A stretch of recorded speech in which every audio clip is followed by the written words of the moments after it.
दिल्ली के पंजाबी बाग इलाके में एक सिरफिरे ने पहले एक लड़की को गोली मारी और फिर खुद भी अपने आप को गोली मार ली। गोली लगने से लड़की की मौत हो गई है, जबकि घायल लड़के को अस्पताल में भर्ती करवाया गया है। मृतक लड़की की पहचान 24 साल की मुस्कान के तौर पर हुई, जबकि लड़का 25 साल का नीरज है। बताया जा रहा है सिरफिरे के आशिक नीरज ने पहले मुस्कान को गोली मारी और फिर खुदकुशी करने के इरादे से खुद को भी गोली मार ली, लेकिन उसकी जान बच गई है। उसे अस्पताल में भर्ती करवा दिया गया। दिल्ली पुलिस के मुताबिक थाना पंजाबी बाग के ओल्ड स्लम क्वार्टर्स में एक महिला और एक पुरुष के घायल अवस्था में पाए जाने की खबर मिली थी, जिसके बाद मौके पर पुलिस की टीम पहुंची तो क्वार्टर में एक कमरे में मुस्कान मिली और दूसरे कमरे में नीरज। दोनों को अस्पताल में ले जाया गया, जहां मुस्कान को मृत घोषित कर दिया गया, जबकि नीरज का इलाज चल रहा है। मौके पर पहुंचकर एफएसएल की टीम ने सबूत इकट्ठा किए और आगे की जांच की जा रही है।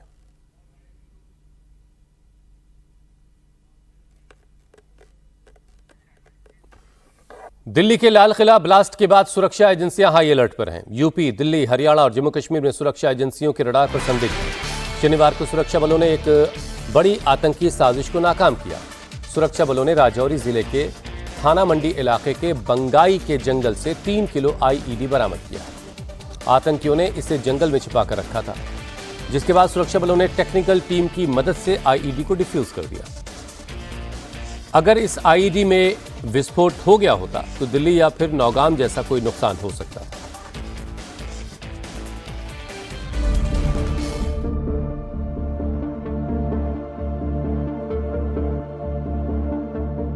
दिल्ली ब्लास्ट और आतंक के डॉक्टर मॉड्यूल के खुलासे के बाद सुरक्षा एजेंसियां अलर्ट मोड पर हैं। इस बीच जम्मू कश्मीर में आतंकियों की एक और बड़ी साजिश को सुरक्षा बलों ने नाकाम कर दिया है।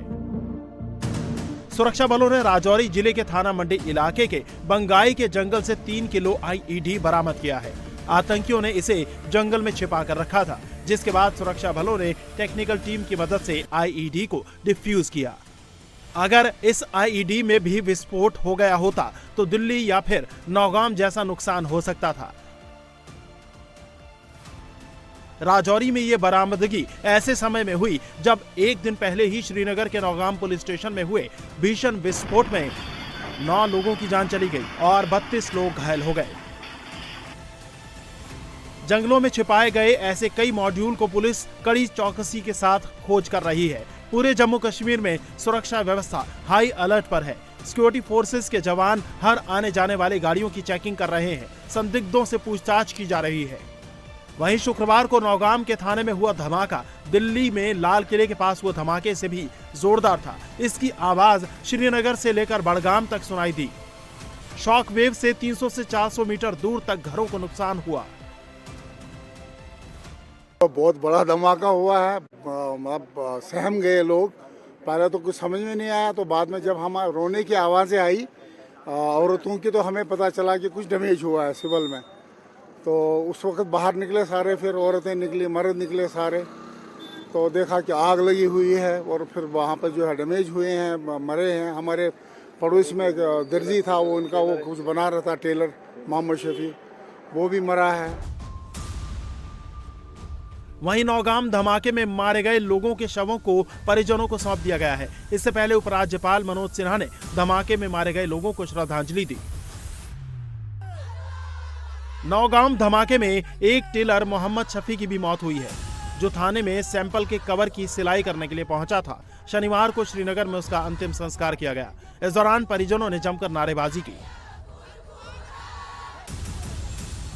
वहीं नौगाम धमाके को लेकर अब सियासत भी शुरू हो गई है। नेशनल कॉन्फ्रेंस विधायक मुश्ताक गुरु ने घटना पर सवाल उठाते हुए कहा कि विस्फोटक की जांच दिन की बजाय रात में क्यों हो रही थी।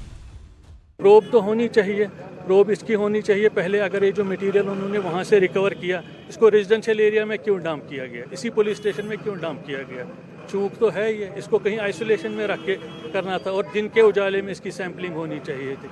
दिन के उजाले में इसका ये इंस्पेक्शन होना चाहिए था। ये रात को क्यों हो रहा है?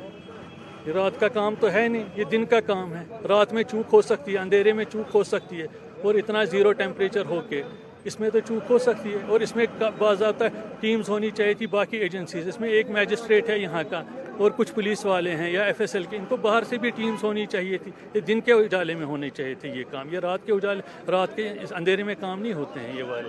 तो इसमें चूक होने का है, ये जो रात के अंधेरे में हुआ है इसमें तो गुंजाइश रहती है और जानी नुकसान का भी खदशा रहता है। अगर हो सकता है दिन के उजाले में किया गया हो और कहीं आइसोलेशन में किया गया होता, हो सकता हम इन कीमती जानों को बचा सकते हैं। Thank you. वहीं दिल्ली में लाल किले के पास ब्लास्ट और श्रीनगर के नौगाम थाने में विस्फोट की घटना को लेकर नेशनल कॉन्फ्रेंस के अध्यक्ष फारूक अब्दुल्ला ने चिंता जताई और पाकिस्तान के साथ वार्ता की वकालत की। मैं उम्मीद कर रहा हूँ कि ऐसी बात नहीं होगी। उससे तो कुछ नहीं निकला, नतीजा नहीं निकला। हमारे 18 आदमी मारे गए, हमारे बॉर्डरों पर नुकसान हुआ। अल्लाह करे ये दोनों मुल्क अपने ताल्लुकात बेहतर कर सकें, कि वही एक रास्ता है। वाजपेयी जी की बात मैं आपको कहना चाहता हूँ, दोस्त बदलाए जा सकते हैं, पड़ोसी बदलाए नहीं जा सकते। पड़ोसी अगर दोस्ती में रहेंगे तो दोनों तरक्की करेंगे, दुश्मनी में रहेंगे तरक्की सुस्त हो जाएगी। नौगाम थाने में सैंपलिंग के दौरान धमाका कैसे हुआ, अब इसकी जांच हो रही है, क्योंकि बिना डेटोनेटर और फ्यूज से ये धमाका नहीं हो सकता। विस्फोटक सामग्री को ट्रिगर करने के लिए डेटोनेटर का होना जरूरी है। अब ये गलती कैसे हुई, विस्फोटक कैसे कनेक्ट हुआ, ये जांच एजेंसियां ही बता सकती हैं। दिल्ली ब्लास्ट के आरोपी डॉक्टर मोहम्मद उमर का शनिवार को एक और सीसीटीवी फुटेज सामने आया। ये वीडियो दिल्ली ब्लास्ट से 12 दिन पहले का है। 29 अक्टूबर को फरीदाबाद में एक शॉप पर मौजूद आतंकी उमर अपना फोन चार्ज करने के लिए दुकानदार को देता है। 25 सेकंड के इस वीडियो में नजर आ रहा है कि बेंच पर बैठा उमर अपने साथ साइड बैग लिए हुए, वो बैग से मोबाइल निकालता है, दुकानदार को देता है। उसके पास एक और मोबाइल है और नजर आ रहा है उमर बेंच पर ही बैठा रहता है, वो नर्वस नजर आ रहा है। सुरक्षा एजेंसियों को अब उमर के इन्हीं दोनों मोबाइल की तलाश है।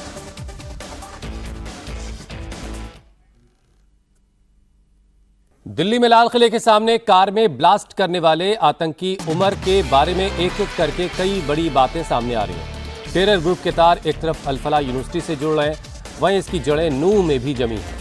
करीब 5 दिनों से नूह में छानबीन कर रही दिल्ली पुलिस की टीम शनिवार को दिन भर नूह की हिदायत कॉलोनी में डेरा डाले रही। सूत्रों की माने तो इस कॉलोनी के एक मकान में doctor Umar Delhi bomb blast से ठीक पहले किराए पर रह रहा था।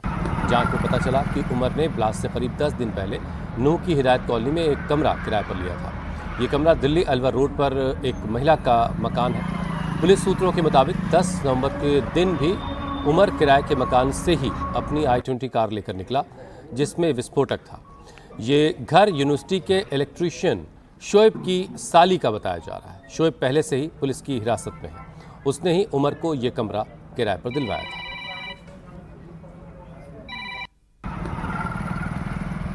तो ये हिदायत कॉलोनी की तस्वीरें हैं, नूह की हिदायत कॉलोनी, जहां पर उमर ने कमरा किराए पर ले रखा था और ब्लास्ट वाले दिन भी वो अपनी गाड़ी से इसी कमरे से निकला था। एनआईए और दिल्ली पुलिस की जांच में सामने आया कि धमाके से ठीक पहले डॉक्टर उमर ने हरियाणा के नूह जिले के फिरोजपुर झिरका में एक एटीएम से पैसे निकालने की कोशिश की। गार्ड ने बताया कि उमर ने रिश्वत का लालच दिया ताकि मशीन को मैनुअली चालू किया जाए, लेकिन तकनीकी खराबी की वजह से ट्रांजैक्शन फेल हुआ। उमर ने गार्ड को धमकाया भी, लेकिन बिना पैसे लिए ही वो वहां से खाली हाथ गया। इसके बाद वो दिल्ली मुंबई एक्सप्रेसवे के रास्ते दिल्ली को रवाना हुआ। सीसीटीवी फुटेज और टावर की लोकेशन डेटा से ये बात साबित हो रही है कि उमर 10 नवंबर की दोपहर फरीदाबाद से फरार होने के बाद मेवात पहुंचा था। दिल्ली ब्लास्ट केस में 5 दिनों की जांच के बाद खुफिया एजेंसियों के हाथ बड़े सुराग लगे हैं। सूत्रों की माने तो फरीदाबाद सहारनपुर फिदाइन मॉड्यूल को भारत में डॉक्टर अदील अहमद का भाई डॉक्टर मुजफ्फर लीड कर रहा था, जो कि इस वक्त अफगानिस्तान में कहीं छिपा है। बताया जा रहा है कि इसी साल 22 अगस्त को मुजफ्फर राथर जैश के फिदाइन स्क्वाड के प्रमुख कमांडर और मसूद अजहर के भाई अम्मार के कहने पर अफगानिस्तान में आत्मघाती बम के निर्माण की ट्रेनिंग के लिए दुबई के रास्ते अफगानिस्तान पहुंचा था। अब तक हुई जांच में डॉक्टर मुजम्मिल और डॉक्टर अदील के फ़ोन से कई सुराग मिले हैं, जिसमें 3000 से ज़्यादा वीडियोज़ हैं और 42 ऐसे वीडियो हैं जिसमें फ़िदाइन बम बनाने के तरीके हैं। डॉक्टर अदील, डॉक्टर मुजम्मिल और मौलवी इरफान अहमद से पूछताछ के बाद 3 पाकिस्तानी हैंडलर्स के नाम भी सामने आए हैं, जिसमें अबू उकासा, निसार और हंजुल्लाह शामिल हैं। ये तीनों पाकिस्तानी हैंडलर अलग अलग देशों के सिम कार्ड से फिदाइन नेटवर्क से बात करते हैं। साथ ही फिदाइन बम बनाने के तरीके वाली वीडियो अदील और मुजम्मिल के ने ही उनको भेजी।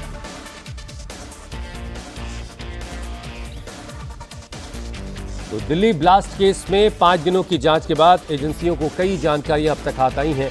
सूत्र बता रहे हैं कि फरीदाबाद सहारनपुर फिदाइन मॉड्यूल को भारत में डॉक्टर अदील अहमद का भाई मुजफ्फर लीड कर रहा था, जो इस वक्त अफगानिस्तान में है। बताया जा रहा है कि इसी साल 22 अगस्त को मुजफ्फर जैश के फिदाइन स्क्वाड के प्रमुख कमांडर और मसूद अजहर के भाई अम्मार के कहने पर अफगानिस्तान में आत्मघाती बम की बनाने की ट्रेनिंग के लिए दुबई के रास्ते अफगानिस्तान पहुंचा था।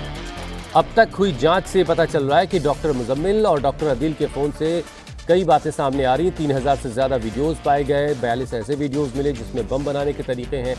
डॉक्टर अदील, डॉक्टर मुजम्मिल और इरफान से पूछताछ के बाद 3 पाकिस्तानी हैंडलर्स के नाम भी सामने आए हैं, जिसमें अबू कासा, निसार जैसे नाम भी हैं। ये तीनों पाकिस्तानी हैंडलर अलग अलग देशों के सिम कार्ड के जरिए अपने नेटवर्क से बात करते थे। साथ ही बम बनाने के तरीके वाली वीडियो अदील और मुजम्मिल को भी हंजुल्ला ने भेजी।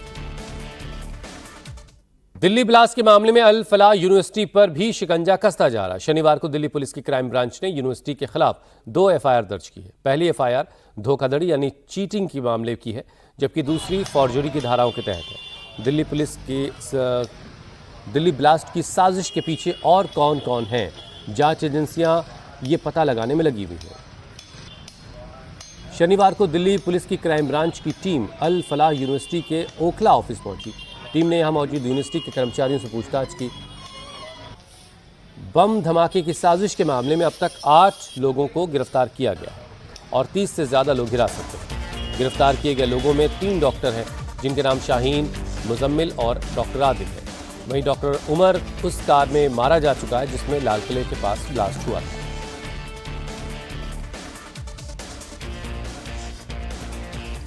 दिल्ली ब्लास्ट के मामले में यूनिवर्सिटी पर अल फलाह यूनिवर्सिटी, जिसका नाम बार बार आ रहा है, उस पर शिकंजा कसता जा रहा है। शनिवार को दिल्ली पुलिस की क्राइम ब्रांच ने यूनिवर्सिटी के खिलाफ एफआईआर 2 दर्ज की है। पहली एफआईआर में धोखाधड़ी और दूसरे में फॉर्जरी की धाराओं के तहत केस दर्ज हुआ। दिल्ली ब्लास्ट की साजिश के पीछे कौन कौन लोग हैं, ये पता लगाने में पुलिस लगातार जुटी हुई है।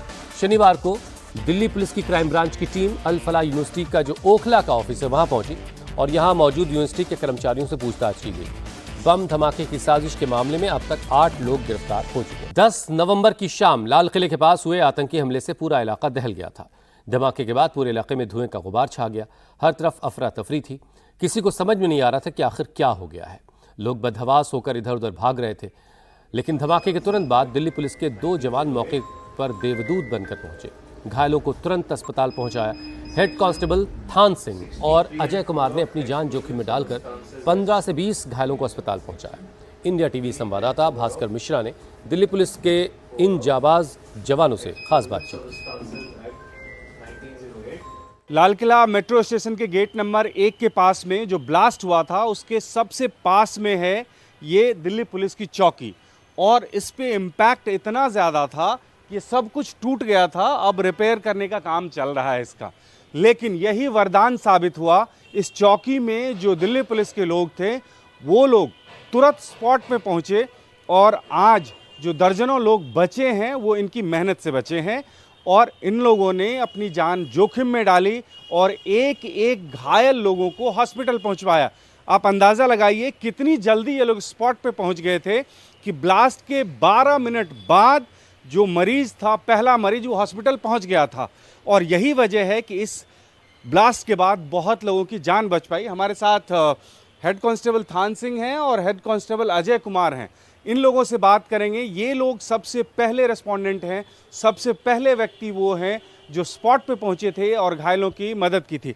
सर, ये बताएं कि क्या हुआ था जब ब्लास्ट हुआ था शाम के वक्त, आप कहाँ पे थे और कैसे पहुंचे स्पॉट पे? सर, मैं और अजय गेट के बाहर ही खड़े हुए थे। मेरी घर से फ़ोन आता है कि मुझे आज बाबा के दर्शन करा दो, कि मेरी वाइफ फास्ट रखती है सोमवार का। तो मैं बस सीढ़ियों पर चढ़ के वीडियो कॉल करके उसे दर्शन ही कराए। एकदम धमाक से आवाज़ आई। मैं सोचा छत गिर गई गोली मंदिर की। मगर सर बाबा की पता इतनी बड़ी शक्ति थी कि कोई ज़्यादा वो नहीं हुआ। मैं एकदम भागता हुआ निकला, मुझे ने बोला कि गाड़ी का वो सीएनजी पीएनजी का वो हो गया, पट गया। मैं भागता हुआ गया सर, अफरा तफरी मची हुई थी चारों तरफ, लोग इधर से उधर भाग रहे थे, गाड़ियों में आग लग रही थी, पटापट पटापट आवाज़ आ रही थी। और मेरा ये था, मैंने हुआ क्या अंदर जैसे हम गए पहले पब्लिक को दूर किया, क्योंकि जो धमाके हो रहे थे मैं कहीं और इससे ज़्यादा और नुकसान ना हो जाए, पब्लिक को सबको दूर करते गए, जल्दी पीछे हो जाइए, क्योंकि और फिर देखा कि कई लोग पड़े हुए हैं उसके अंदर, कई लोग आग में फंसे पड़े, जहाँ पर गाड़ियों में फंसे पड़े शीशे। हमने कई अजय ने और हमारी पूरी चौकी के स्टाफ ने, हमारे चौकी इंचार्ज विनोद नैन साहब ने, उन्होंने सर वो भी आगे थे, उससे पहले हमने गाड़ी के शीशे तोड़े, उसके अंदर उनके दरवाजे तोड़े, उनमें से आदमी निकाले। एक लेडीज तो सर फंसी हुई थी, उसके अपने किसी एक इंसान के पास वहीं पर बैठे हुए तो रो रहे थे, तो मैं एकदम उठाया वो लेडीज को, आग से निकाल के उसे बाहर निकाला। आग के बीच में फंसी हुई? हाँ, आग के बीच में, और पटापट आवाज़ आ रही थी, क्योंकि गाड़ियों में सीएनजी थी सर, तो वो डर था सर कि हमें कोई ब्लास्ट ना हो जाए। अजय, आप कहाँ पे थे जब ये ब्लास्ट हुआ और कितनी देर में आप स्पॉट पे पहुंच गए थे और क्या मंजर था वहाँ? सर जब ये धमाका हुआ, मैं सिर्फ 30 फुट की दूरी पे था सर। 30 फुट की दूरी पे। और सिर्फ 2-4 सेकंड में ही मैं स्पॉट पे पहुंच गया था, वहीं पे था सर। क्या मंजर था वहाँ पे? सर मंजर वहाँ लोगों के रोने की, चिल्लाने की, चीखने की इतनी आवाज़ें थी। जब धमाका हुआ तो एकदम से चारों तरफ काला काला, कुछ दिखाई नहीं दे रहा था। तो जो इंजर्ड थे, हमने सबसे पहले इंजर्डों को उठाया, इंजर्डों को उठा के हॉस्पिटल के लिए रिक्शा, ऑटो जो भी मिला, सबसे पहले फर्स्ट प्रायोरिटी पे उनको उसमें बैठाया और नज़दीक के हॉस्पिटल में भेजने के लिए बोल दिया जी। एक बंदा अपना बैठाया उसमें, लोगों ने, पब्लिक के लोगों ने भी बहुत हेल्प की उसमें। जहाँ धमाका हुआ था सर, वहाँ कुछ गाड़ियाँ आसपास की थी, उन गाड़ियों में आग लगी हुई थी, उनके अंदर बंदे फंसे हुए थे, उनके दरवाज़ों को तोड़ा, शीशे तोड़ के, सीट बेल्टें उतार के, तो उन बंदों को बाहर निकाला। जो चोट थे, जिनको इंजर्ड थे, उनको भी हॉस्पिटल के लिए भेजा। ब्लास्ट के इम्पैक्ट से जो और गाड़ियाँ थी उसमें आग लगी हुई थी और लोग फंसे हुए थे। उनमें से शीशे तोड़ के गाड़ियों के अंदर से लोगों को निकाला। कितने लोगों की जान बचाई वहाँ पे आप लोगों ने? कितने लोग ऐसे थे जिनको हॉस्पिटल पहुँचाया? सर हमारे कम से कम 15 से 20 आदमी ऐसे थे जिनको हमने हॉस्पिटल पहुँचाया। चौकी से कितने लोग, आप सब जितने थे सब पहुँच गए थे? सर इसका सबसे ज़्यादा इफेक्ट इसलिए नहीं हो पाया, हमारे सबसे नज़दीक थी चौकी। जैसे ही धमाका हुआ, तुरंत सारे चौकी का स्टाफ, हमारे चौकी इंचार्ज साहब, विनोद नैन साहब, पूरा जितने भी स्टाफ के अंदर थे, सब एकदम मौके पे पहुंच गए। जो भी पब्लिक को दूर, जैसे सीएनजी की गाड़ियाँ थी उनमें आग लगी हुई थी, पब्लिक को पीछे किया। पब्लिक को पीछे करने के बाद मौके से घायलों को उठा के हॉस्पिटल के लिए भेजा, इससे दूसरा ब्लास्ट ना हो। अजय, ये बताइए कि आप तो बिल्कुल पास में 30 फुट की दूरी पे थे, कितनी तेज आवाज़ थी उसकी, कितना इम्पैक्ट था उसका जब ये धमाका हुआ था, और क्या उसके बाद भी और धमाके हुए क्या? सर उसके बाद कोई धमाका नहीं हुआ। उसका इम्पैक्ट ऐसा था कि चारों तरफ अंधेरा छा गया था, किसी को कुछ दिखाई नहीं दे रहा था। उसके बाद कोई धमाका नहीं हुआ, लेकिन धमाका जो सीएनजी गाड़ियाँ थी ना, उनके अंदर से आवाज़ें आनी शुरू हो गई थी सर। सीएनजी की गाड़ियों से आवाज़ें आ रही थी बहुत पटापट, कभी किसी में से कभी किसी में से, तो लोग बाग एकदम नज़दीक आते फिर भागते पीछे। पर हमें तो कोई चिंता थी नहीं, हमें तो ये था कि भाई लोगों की जान बचाओ। तो ये 2 कांस्टेबल जिन्होंने अपनी जिंदगी को दांव पर लगाकर बहुत सारे लोगों को अस्पतालों तक पहुंचाया। जैसा कि भास्कर ने बताया कि ब्लास्ट होने के 12 मिनट के बाद पहला जो जख्मी है वो अस्पताल तक पहुंच चुका था। मतलब आप समझिए कि इन दोनों कांस्टेबल्स ने किस तरीके की तेज़ी दिखाई होगी।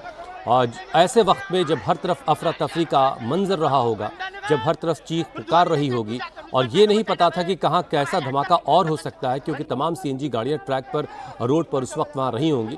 और ऐसे वक्त में इन दोनों ने अपनी जिम्मेदारी निभाई और उन घायलों को अस्पताल तक पहुंचाया जो खून से लथपथ सड़क पर पड़े हुए थे, किसी की मदद के इंतजार में। ये दोनों देवदूत बनकर मौके पर पहुंचे और तुरंत ही घायलों को अस्पताल पहुंचाने की कोशिश अपनी शुरू की और इसमें कामयाबी भी मिली। और ऐसे ही 2 खास लोगों को भास्कर ने ढूंढ निकाला और उनको आपके सामने पेश किया है। ये उस वक्त का मंजर है जब दिल्ली में ब्लास्ट हुआ था और उसके बाद कई गाड़ियों के परखच्चे उड़ गए थे, कई लोगों की जानें गई थी। दूर दूर तक ह्यूमन बॉडी के पार्ट्स जो है धमाके की वजह से उड़ करके बिखरे हुए थे और बहुत ही भयानक सा मंजर था। ऐसे हालात के बीच इन दोनों कांस्टेबल्स ने अपनी जिम्मेदारी को बखूबी निभाया और कई लोगों की जिंदगी को बचाया। गुजरात के दौरे पर सूरत पहुंचे पीएम मोदी ने बिहार के लोगों को संबोधित करते हुए कहा कि बिहार ने विधानसभा चुनाव में जाति की राजनीति को ठुकरा दिया है। पीएम ने बिहार को टैलेंट की बिहार की तारीफ की और कहा कि यहां के लोग दुनिया की राजनीति को समझते हैं। बिहार ने सांप्रदायिकता के जहर को ठुकरा दिया है। एनडीए ने बिहार चुनाव में 243 सीटों में से 202 सीटें जीती हैं। प्रधानमंत्री सूरत पहुंचे और सूरत में भी उन्होंने अपने संबोधन के दौरान बिहार को याद रखा। बिहार की विधानसभा चुनाव का जिक्र करते हुए उन्होंने कहा कि बिहार में जबरदस्त टैलेंट है और बिहार के लोगों ने जाति वाली राजनीति को इस बार ठुकरा दिया है और विकास को चुना है। 202 सीटें एनडीए के खाते में इस बार आई। बिहार की माताएं बहनें और बिहार के नौजवान, महिला, युवा, ये एक ऐसा माई कॉम्बिनेशन बना है जिसने आने वाले अनेक दशकों की राजनीति का नींव मजबूत कर दी है। दोस्तों, पिछले 2 साल से बिहार में ये जमानती नेता जो जमानत पर घूम रहे हैं, वे बिहार में जा करके जातिवाद का भाषण देते रहते थे और उनसे जितनी ताकत थी उन्होंने जातिवाद का जहर फैलाने की थी। और पुराने जमाने से उनको लगता था शायद इससे उनका खेल हो जाएगा। बिहार के इस चुनाव ने जातिवाद के उस जहर को पूरी तरह, ये देश के लिए बहुत ही उज्जवल संकेत है